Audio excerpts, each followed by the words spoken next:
Vamos a hablar de la ciudad romana y de la vida urbana, porque si algo caracteriza a la civilización romana es su carácter urbano. La ciudad va a ser la base de la organización de la economía, de la política y del territorio. Las ciudades romanas se extienden por todo el territorio que los romanos conquistan, se fundan nuevas y se constituye como el ejemplo básico de romanidad. Todo el mundo que es romano, todo el mundo romanizado, vive en una ciudad romana o tiene una ciudad romana como punto de referencia.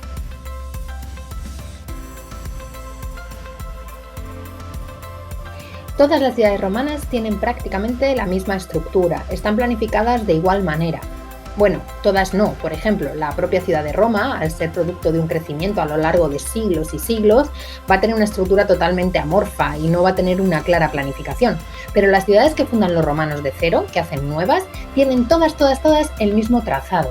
Este trazado es un trazado en cuadrícula, o también llamado trazado hipodámico o trazado ortogonal. ¿Qué quiere decir esto? Bueno, pues que las calles se cruzan entre sí formando una cuadrícula de manera perpendicular, creando manzanas perfectamente cuadradas y organizadas.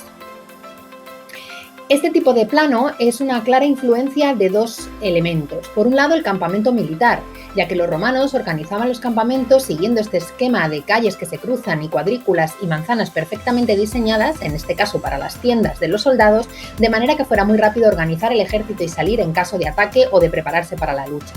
Pero también tiene una clara influencia griega, porque en la zona de Grecia oriental, sobre todo en la zona de la Jonia, se va a crear ese tipo de trazado que llamamos trazado hipodámico por un señor que se llamaba Hipódamo de Mileto. Hipódamo de Mileto, que era un griego que se llamaba Hipódamo y que vivía en Mileto. Mileto va a ser una ciudad, de hecho, que tenga este trazado de cuadrícula y esto va a influenciar también en la forma de construir de los romanos. Si observamos, por tanto, el plano de una ciudad romana, lo primero que nos llama la atención es esa estructura de cuadrícula con dos vías principales, más anchas que las demás, que sirven como el eje original de la cuadrícula. Por un lado tenemos norte a sur el Cardo y por otro este a oeste el decumano. Ambas arterias van a cruzarse en un punto en el cual se va a situar el foro, el espacio más importante de la ciudad, la plaza principal, donde tiene lugar todo. El mercado, las reuniones, donde se sitúan los templos principales, los edificios vinculados al gobierno y a la administración, a la justicia. Toda la vida de la ciudad gira en torno al foro, igual que en época griega giraba en torno al ágora. Pero además de ese trazado en cuadrícula, todas las ciudades romanas tienen una serie de edificios que los hace muy características y que no podían faltar en ninguna ciudad romana. Estamos hablando del circo, del anfiteatro, de los arcos de triunfo, de los templos, por supuesto del foro que ya hemos mencionado, pero además otra serie de edificios como las termas o los acueductos que permiten traer agua, que son fundamentales y que van a estar presentes en toda ciudad romana que se precie. Como ya hemos mencionado, en el centro aproximadamente, aunque a veces aparece algo desviado, está el foro, el centro de la vida de la ciudad, rodeado de edificios públicos y de tiendas con templos, altares, estatuas. Es el lugar más importante y donde ocurre la vida y donde sucede prácticamente todo. Pero además vamos a encontrar también las murallas que sirven para proteger la ciudad, pero sobre todo para delimitarla y marcar el acceso y cerrar el acceso en época de conflicto o incluso por las noches para evitar pillajes y otro tipo de problemas.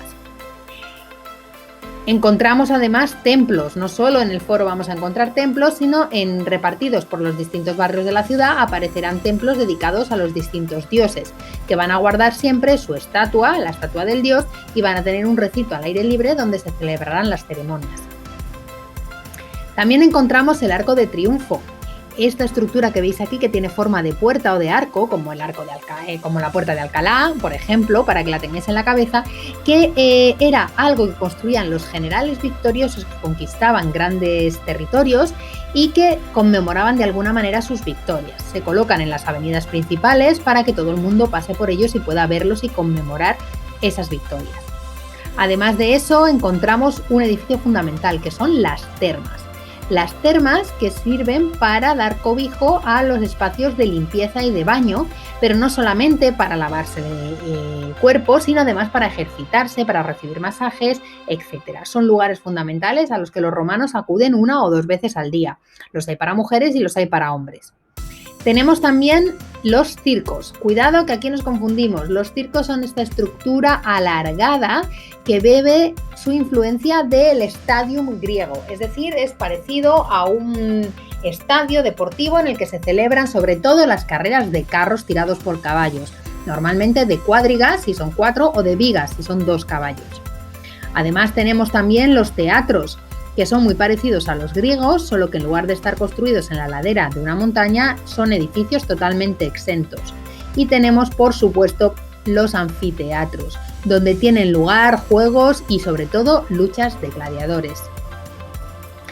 Fuera de la ciudad, pero no menos importantes, son los acueductos, que son aquellas vías que permiten llevar el agua hasta la ciudad. La traen de los manantiales y de las montañas, de los ríos lejanos a la ciudad y la transportan hasta la ciudad, donde se distribuye a través de una serie de fuentes públicas y de ninfeos, que es como se llaman a las grandes fuentes monumentales. Vamos a ver ahora algunos de estos edificios de manera más detallada y detenida para saber cómo identificarlos y entender sus características. Vamos a comenzar hablando de los templos, que tienen una clarísima influencia griega. Sin embargo, existen determinadas diferencias, como por ejemplo hablamos de un frontón y de un friso lisos, sin relieves. A veces incluso encontramos algún tipo de inscripción a lo largo de todo el friso, pero no vamos a encontrar los típicos relieves decorativos que encontrábamos en el arte griego.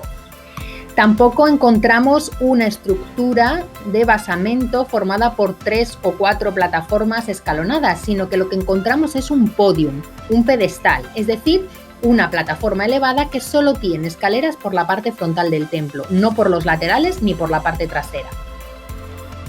Otro elemento singular de las ciudades romanas es el Arco de Triunfo. Ese arco que se coloca en las avenidas principales y que conmemora las victorias de los grandes generales, muchas veces de los propios emperadores. Encontramos siempre relieves conmemorativos que decoran su superficie e inscripciones que nos relatan a qué batallas hace referencia y en qué años se sucedieron. Tenemos también los circos, esos edificios alargados con graderíos y una espina central alrededor de la cual circulan los carros de caballos en las carreras que vuelven locos a los romanos. Las carreras de vigas o de cuadrigas causaban absoluto furor entre los romanos. Formar parte de estas competiciones y pertenecer a uno de los grandes equipos, los rojos, los azules, los verdes o los blancos, era como hoy en día ser parte de un equipo de fútbol. Realmente eran uno de los juegos favoritos por los romanos y la gente seguía en la trayectoria de sus equipos con auténtico fervor. Tenemos por otro lado los anfiteatros, esos edificios con forma oval que son el resultado de unir la forma de 2 teatros griegos y que servían para las luchas de gladiadores. Las luchas de gladiadores eran un deporte cruento, violento y sangriento que encantaba a los romanos. Consistía básicamente en enfrentar a personas que lucharan entre sí hasta la muerte simplemente por el mero divertimento.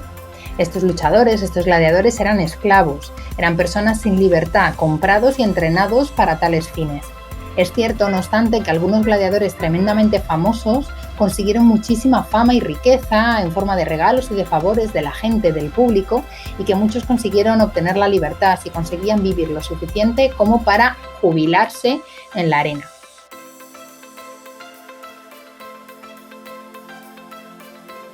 De todos los anfiteatros que había en cada una de las ciudades romanas, sin duda el más famoso es el famoso Coliseo, el que se encontraba en Roma, capital del imperio. Y es que aunque hay muchos anfiteatros, Coliseo solo hay uno. Era tan espectacular todo el sistema que tenían de engranajes, de tramoya para subir las fieras, hacer salir a los gladiadores, que incluso eran capaces de inundar la arena para meter dentro barcos y hacer batallas navales. Por otro lado tenemos los teatros, muy similares como hemos dicho a los griegos, aunque exentos y separados de las montañas. Aquí tenemos por ejemplo esa escena del Teatro Romano de Mérida, uno de los mejor conservados y de los más impresionantes del mundo romano. Estos teatros tenían un sistema de toldos, igual que los anfiteatros, que cubrían y protegían a los espectadores de las inclemencias del tiempo. Aquí podéis ver una reconstrucción del propio Teatro de Mérida para que vierais cómo era la estructura completa.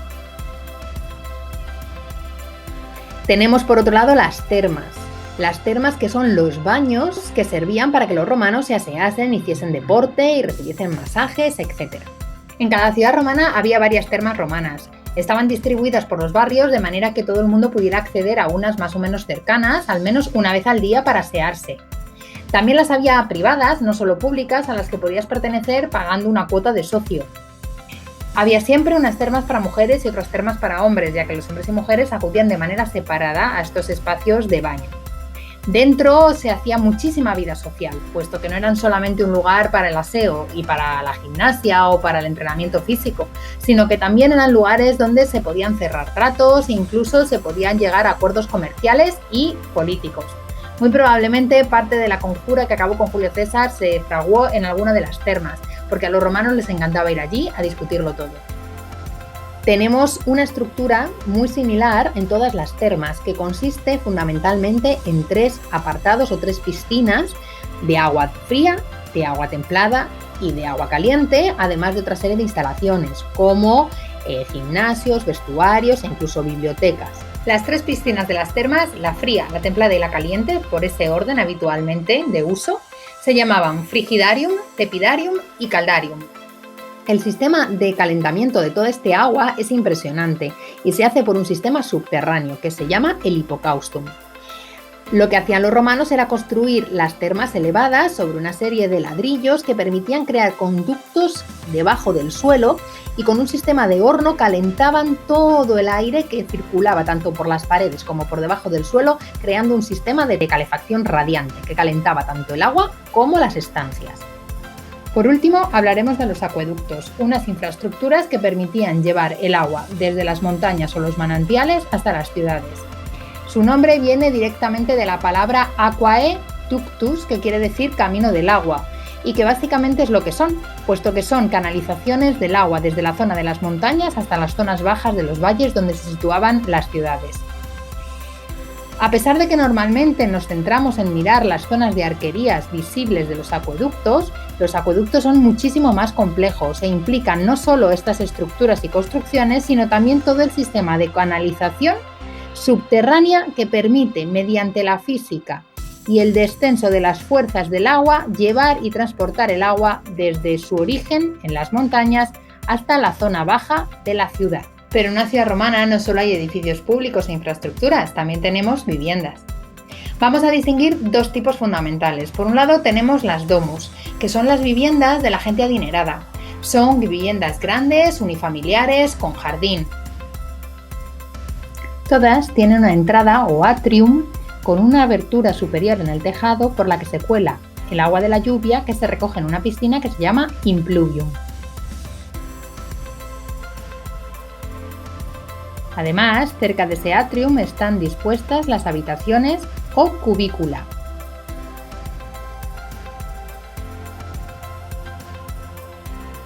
En un espacio recogido pero importante de la casa vamos a encontrar el larario, el altar dedicado a los dioses lares o genios protectores de la familia. Y directamente dando al atrium vamos a encontrar el tablinium, el despacho del pater familiae donde despacha sus asuntos y sus negocios.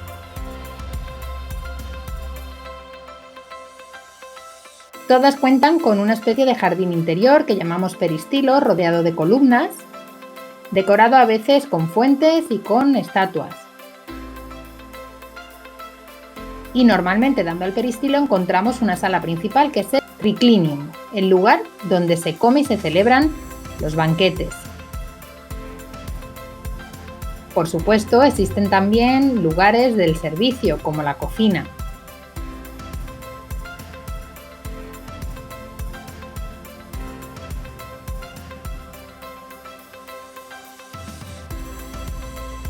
Y cerca de la cocina está la despensa, donde suele haber un altar a los dioses penates,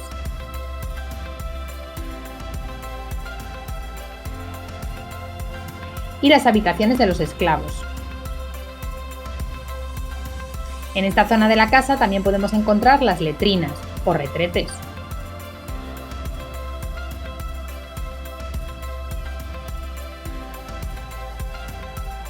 El lujo y el poder de la familia se refleja fundamentalmente en el atrio, pero también en toda la casa, que se decora con pinturas murales y con mosaicos en los suelos, mármoles y materiales caros. Dejando al margen las domus, tenemos las insulae, que son los bloques de edificios donde vive la mayoría de la población, es decir, las clases populares. Las insulae no son tan lujosas como las domus, pero tienen de todo. Hay viviendas más acomodadas de clase media para los equites y viviendas más pobres para las clases populares. En la parte inferior suele haber tiendas y negocios. Aquí tenéis una imagen de ínsulas reales de la ciudad de Pompeya, como han quedado actualmente, y podéis comprobar la modernidad de estos edificios. En la parte media, en el primer piso, lo que llamaríamos el piso principal, es decir, justo el que está encima de las tabernas o negocios, estarían los equites y las clases medias. Como podéis ver en el dibujo, son clases acomodadas, incluso algunas con bastante dinero y poder, e incluso miembros senatoriales. En la parte superior está la plebe, las clases más populares. De hecho, a medida que ascendemos en altura, podemos encontrar familias más pobres. Cuanto más arriba el piso, menos posibilidades económicas y más baratas las viviendas, porque tened en cuenta que no había ascensores y había que subirlo todo a pulso y por las escaleras. Y con esto nos despedimos en este vídeo sobre la ciudad y la vida urbana, y para ello vamos a dejaros con una visión aérea de la antigua ciudad de Roma, una reconstrucción en 3 dimensiones de cómo sería la capital del imperio, esa ciudad inmensa y maravillosa. Y vais a daros cuenta enseguida que nosotros heredamos de los romanos ese sentido de vida urbana y que nuestras ciudades no son otra cosa que una continuación del mundo urbano romano.